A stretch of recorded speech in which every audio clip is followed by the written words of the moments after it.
मुझ पे यकीन नहीं किया, उन्होंने उस पे यकीन किया कि वो बंदा सही है, शी इज़ रॉन्ग। उन्होंने ना मतलब मेरे पैसे ले लिए और ज़बरदस्ती मुझे वहाँ पर जाके बिठा दिया। मैं तो वहाँ पर मजबूर थी, मुझे रास्ता कभी नहीं पता था, मेरा कोई जानने वाला भी नहीं था। मदीनी का मतलब विच मीन्स उसका कोई प्रूफ नहीं होता, जस्ट वो दुआ खैर होती है। पायनियर वर्ल्ड न्यूज की वीडियोस देखने के लिए हमारा चैनल सब्सक्राइब करें और बेल आइकन पर क्लिक करें ताकि आपको हमारी हर वीडियो का नोटिफिकेशन मिल सके। शुक्रिया। अस्सलाम वालेकुम नाज़रीन, पायनियर वर्ल्ड न्यूज़ के साथ मैं हूं आपकी अपनी मेज़बान सबा जमील। आज हम मौजूद हैं लिबर्टी मार्केट में। लिबर्टी मार्केट में आज हमारे साथ एक खातून मौजूद है जिनका नाम है लुबना। वो यहाँ पर पेन सेल आउट करती हैं और उनकी एक ऐसी अजीब सी कहानी है जो आज हम उन्हीं की ज़ुबानी जानेंगे और आपको भी दिखाएंगे उनकी कहानी कैसी है। जी लुबना, अस्सलाम वालेकुम। वालेकुम सलाम। कैसी है लुबना आप? फाइन। फ़ाइन। जी तो लुबना, आपकी एज क्या है? 26। अच्छा, तो आप यहाँ पर ये पेन क्यों सेल आउट करती हैं?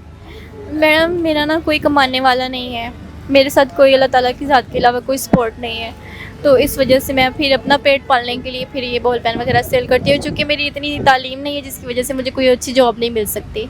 अच्छा, तो आप मतलब कि कह रही हैं कि आपकी कोई सपोर्टिव नहीं है, तो आपकी फैमिली वगैरह कहाँ पर है? मैडम मेरी फैमिली जो है ना सरगोदा में है, मैं सरगोदा से बिलोंग करती हूँ। अच्छा, सरगोदा से बिलोंग करती हैं आप? जी। तो लाहौर कैसे आना हुआ आपको? बस लाहौर में बस वो दरअसल ना मेरे भाई ने ना मुझे घर से निकाल दिया था कि आप मतलब जाके ना अपना कोई खुद ही बाहर ठिकाना बनाओ, रहो, जैसे मर्ज़ी रहना रहो, और इस वजह से ना मुझे मतलब मेरी मम्मा की डेथ के बाद उन्होंने मुझे निकाल दिया। फादर नहीं है आपके? नहीं, फादर भी नहीं है, फादर की पहले डेथ हो गई थी मामा से, तो बाद में मेरी मामा की डेथ हुई, तो मतलब इसके पीछे बहुत लंबी स्टोरी है और मैं मतलब कि बताते हुए मेरा ना ऐसे दिल कांपता है कि मैं कैसे ये बताऊँ। अच्छा, तो अगर आप बताएंगी नहीं तो हम आपकी हेल्प कैसे करेंगे? सबसे पहली बात ये। दूसरी बात ये बताइएगा कि जब उन्होंने आपको निकाल दिया तो फिर आप कैसे आप सरगोदा से कहाँ गई, कहाँ जाके रही, कैसे सर्वाइवल किया आपने? लाहौर में मेरा बड़ा भाई रहता है अपनी फैमिली के साथ, वो भी रेंट पे रहते हैं, तो मैं उनके पास आ गई थी।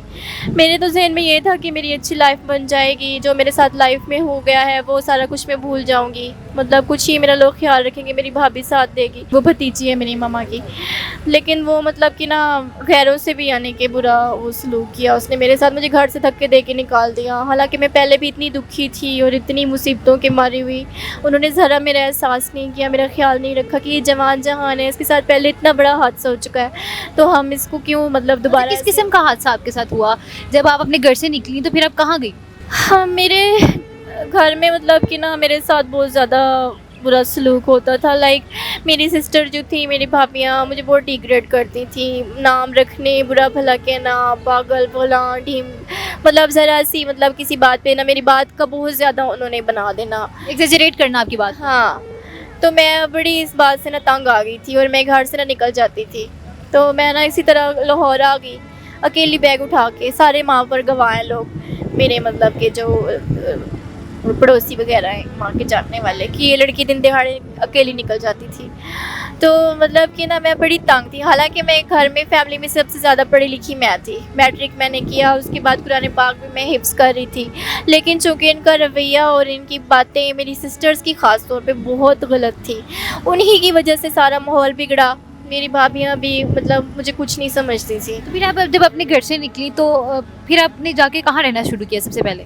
मैंने रहना नहीं शुरू किया, मैं वहाँ दाता साहब दरबार पे चली गई, तो उस वक्त मतलब मैं इनोसेंट थी, मेरी इतनी एज भी नहीं थी। कितनी एज थी आपकी? 19-20 के करीब ही होगी। 19-20 यानी काफ़ी अरसा हो गया आपको अपने घर से निकले हुए। तो फिर उसके बाद आप कहाँ गई? उसके बाद वहाँ पर ना कुछ लोग मुझे मिले जिन्होंने मुझे मतलब अपना बना के घर ले गए और कहा कि हम आपकी नौकरी लगवा देते हैं वगैरह वगैरह। वो मुझे बड़ा फुसला कर मतलब बातों में ना अपनी ला कर वो मुझे ले गए क्वेटा, और वहाँ पर रंडी खाना था। अच्छा, यानी आपको, ठीक है मैं समझ गई। तो वो जो आदमी जिसके हाथ उन्होंने बेचा ना, मतलब वो ये काम करता था, तो मतलब उसका नाम अली रज़ा है, तो उसकी काफ़ी पहले भी शादियां हो चुकी थी, मुझसे काफ़ी एज में बड़ा भी है, तो उन्होंने ना मतलब मेरे पैसे ले लिए और ज़बरदस्ती मुझे वहाँ पर जाके बिठा दिया। मैं तो वहाँ पर मजबूर थी, मुझे रास्ता कभी नहीं पता था, मेरा कोई जानने वाला भी नहीं था, तो मैं बड़ा रोई बहुत। मैंने मतलब वहाँ से कोशिश की कि मुझे ये लोग जाने दें किसी तरीके, लेकिन जब उन्होंने मुझे बताया कि वो तुम्हारे पैसे लेकर चले गए हैं तो मैं हमारे हवाले कर गए, तो फिर मुझे मजबूरन वहाँ पर फिर चुप करनी पड़ी। फिर इस बंदे ने मेरे साथ मोहम्मदी निकाह किया ज़बरदस्ती।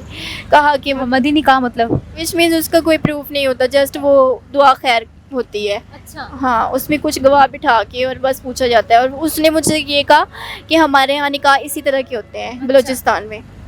तो मैं चुप कर गई, मैंने कहा हो सकता है शायद इसी तरह के ही होंगे।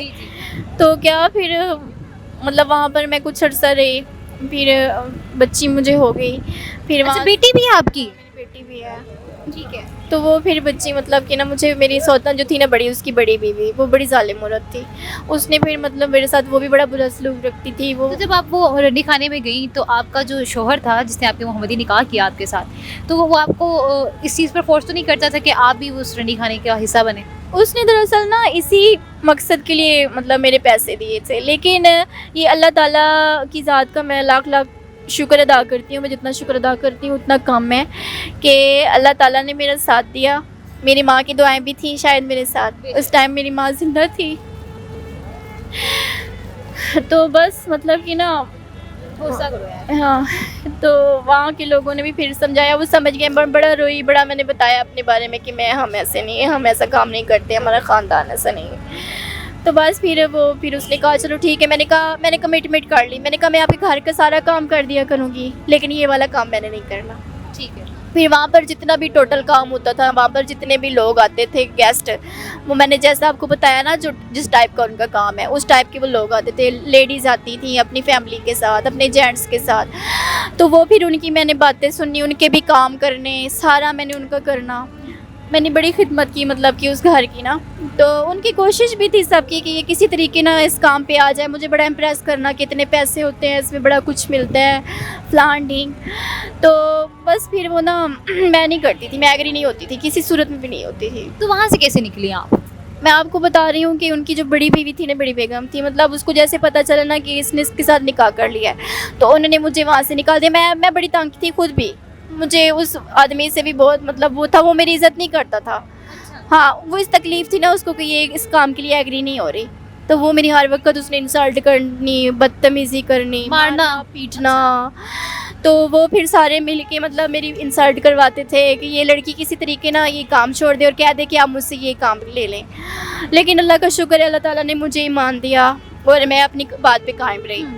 अच्छा, फिर वो जो मेरी बड़ी सौतन थी ना, उसने फिर कहा चलो ठीक है, अगर तुम ये नहीं करना चाहती मैं तुम्हें यहाँ से भगा देती हूँ। मैं फिर वहाँ से निकल आई।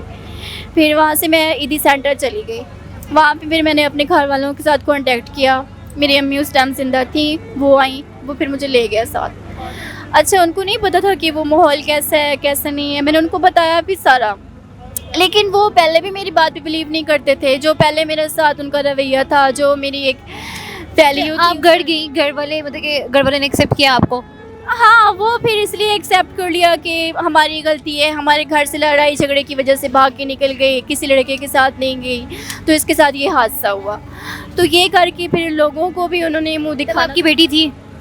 इनका मेरे पेट में थी मतलब। अच्छा, यानी हामला थी तब आप? हाँ। तो उस टाइम मतलब कि ना फिर मेरे घर वालों ने डिलीवरी करवाई मेरी। अच्छा। हाँ, डिलीवरी। बेटी कहाँ गई आपकी?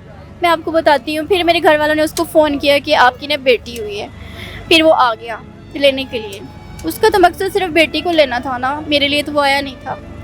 तो वो आया, फिर 2-3 दफ़ा आया, मैं नहीं गई उसके बेटी साथ। वो ले गया? हाँ, ठहरे, मैं आपको बताती हूँ। वो 2-3 दफ़ा आया, मैं नहीं गई। मैं बड़ा रोई। मैंने कहा कि ये लोग गलत हैं, ये बच्ची मुझसे ले लेंगे। मुझे इनका पता है सारा कि ये किस नेचर के हैं लोग, कि इनका माहौल कैसा है। लेकिन मेरे घर वालों को नहीं पता, बिल्कुल बोल रहे थे जैसा उनको नज़र आता है वो वैसा, मतलब उन पे उन्होंने यकीन कर कि ये बंदा सही है, ये गलत है। मतलब बेटी पे उन्होंने यकीन नहीं किया, मुझ पे यकीन नहीं किया, उन्होंने उस पे यकीन किया कि वो बंदा सही है, शी इज़ रॉन्ग। तो यहाँ से आप अंदाज़ा लगा लें कि मतलब मैं कितनी डिग्रेड थी घर से। ठीक है। क्योंकि उनके नज़दीक कोई वैल्यू नहीं मेरी बात की, किसी चीज़ की, किसी काम की कोई औकात नहीं है। चाहे मैं जितना अच्छा कर लेती, जितना अच्छा बोल लेती, nothing, I am on the zero. मेरी अम्मी कहती थी, बहनें भी कहती थी कि घर में कुत्ते की औकात है, तुम्हारी औकात नहीं है, देख लो हम तुम्हारे साथ कैसा सलूक करते हैं, तुम खुदकशी क्यों नहीं कर लेती,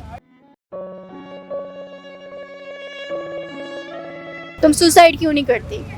तो बेटी जब वो ले गया तो अब अभी तक आपकी बेटी वापस करके गया कि खुद आया? हाँ, कभी भी नहीं। मैं वहाँ से जब आ गई ना तो मैंने फ़ोन किया, 1-2 दफ़ा मैं गई भी कि मुझे मिला देगा, लेकिन उसने जस्ट मुझे वो पिक्स दिखाई बच्ची की कि ये देखो ये बच्ची है। तो पिक्स के तो नहीं ना, मुझे पता पिक्स तो मेरे पास भी हो सकती है, आपके पास भी हो सकती है, उसके पास भी हो सकती है। मुझे तो बच्ची चाहिए थी, लाइव मुझे दिखाता। मैं 3-4 हफ्ते रुकी, मैंने कहा मैं देखती हूँ कि ये बच्ची मुझे मिलवाता है कि नहीं मिलवाता। जब एक बंदा कह देता है कि मैंने वो दोस्त को दे दी, एक ढिठाई से, एक बेहयाई से बच्ची को दोस्त को दे दिया, बेच दिया। कहता है कि मैंने बच्ची बेच दी है, पैसों की बस मैंने दे दी है, वो लाहौर का रहने वाला है और मैंने उसको दे दी।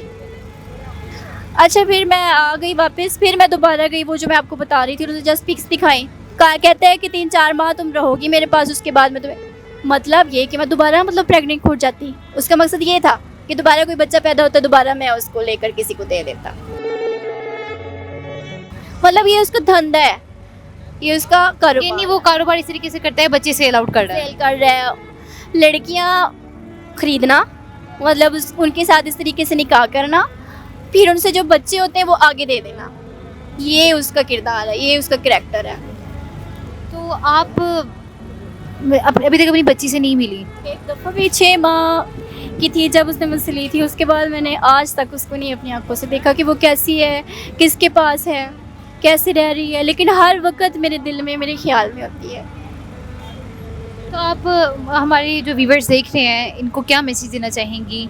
बच्चियों को क्या मैसेज देना चाहेंगी? गवर्नमेंट से क्या अपील करना चाहेंगी? क्या कहना चाहेंगे आप? मैं गवर्नमेंट से यही अपील करना चाहती हूँ कि देखें, अगर इस तरह का कोई वाक़या होता है ना, देखिए हम जो लड़कियाँ हैं वो आपकी बेटियों की तरह हैं, हमारी जो गवर्नमेंट है हमारी माँ बाप की तरह है। तो अगर आप लोग मतलब मेरी बच्ची मुझे लेकर दे दें, मुझे रोज़गार कोई अच्छा सा दे दें, छोटी सी जगह दे दें मुझे रहने के लिए, ताकि मैं इन धक्कों से बच जाऊँ, ये लोगों की, गंदे लोगों की नज़रों से बच जाऊँ। आखिर मैं एक औरत ज़ात हूँ, मैं बेटी हूँ। तो आप एडी सेंटर जब गई तो एडी सेंटर में आपको अच्छा सलूक नहीं किया गया? बिल्कुल नहीं। दैट इज़ वेरी, मैं लाइव नहीं कुछ भी कहना चाहती, चूँकि दैट इज़ ऑल्सो ठीक है, समझ गई मैं। हाँ, तो मुझे मतलब लगा कि आई थिंक सो कि आज़ाद जो ज़िंदगी होती है ना इंसान की, अपनी मर्ज़ी से, एक अपना घर होता है, उसमें अपनी मर्ज़ी से रहना, सहना, उठना, बैठना, खाना पीना, वो एक अलहदा चीज़ होता है, उसका सुकून, उसका मतलब वो जो एक अलहदा होता है। लेकिन एक तो ये पेन वगैरह सेल आउट करती हैं, तो आपका गुजर बसर हो रहा है इससे? होता तो है, लेकिन मुश्किल से होता है। मतलब आप कह रहे हैं कि गुजारे वाली बात है कि गुजारा हो रहा है, टाइम पास हो रहा है। मतलब हर इंसान का दिल चाहता है कि मेरे पास उतना तो हो ही सही ना कि मेरा घर एक छोटा सा हो अपना, जिसका मुझे रेंट ना देना पड़े, जिसका मुझे ख़तरा ना हो, टेंशन हो कि मैंने हर महीने के बाद मैंने रेंट देना है। तो वो रेंट की भी टेंशन खा जाती है, उसके लिए इतना मुझे खज्जल ख्वार होना पड़ता है और इतना मतलब लोगों के तरले करने पड़ते हैं कि प्लीज़ ख़रीद लें वगैरह वगैरह, अपने हालात बताने पड़ते हैं। लेकिन उसके बावजूद भी लोग, चंद लोग होते हैं जो आपका एहसास करके आपकी बात सुनते हैं, अदरवाइज़ मोस्टली आपको इग्नोर करते हैं।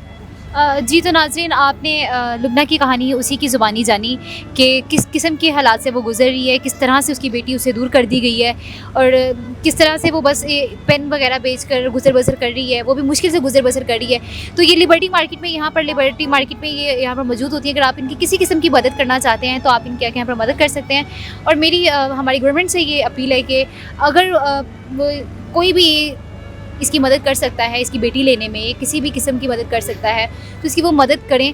अगर किसी भी शख्स की नज़र से ये वीडियो गुजरती है या मेरा ये मैसेज गुजरता है, तो मेरी आपसे ये दरख्वास्त है कि इस तरह के लोगों की मदद करें जिनके ऊपर एक अच्छा वक्त नहीं बल्कि इस किस्म का वक्त गुजर चुका हो कि वो कोई आम इंसान जब सुने तो उसके रोंगटे खड़े हो जाए। और मुझे उम्मीद है कि आप, मतलब मेरे पास लफ्ज़ नहीं है कि मैं कोई लफ्ज़ बोलूं कि अगर आप इनकी किस तरीके से मदद करें, आकर किस तरीके से मदद नहीं कर सकते, मेरे पास बिल्कुल कोई लफ्ज़ नहीं है।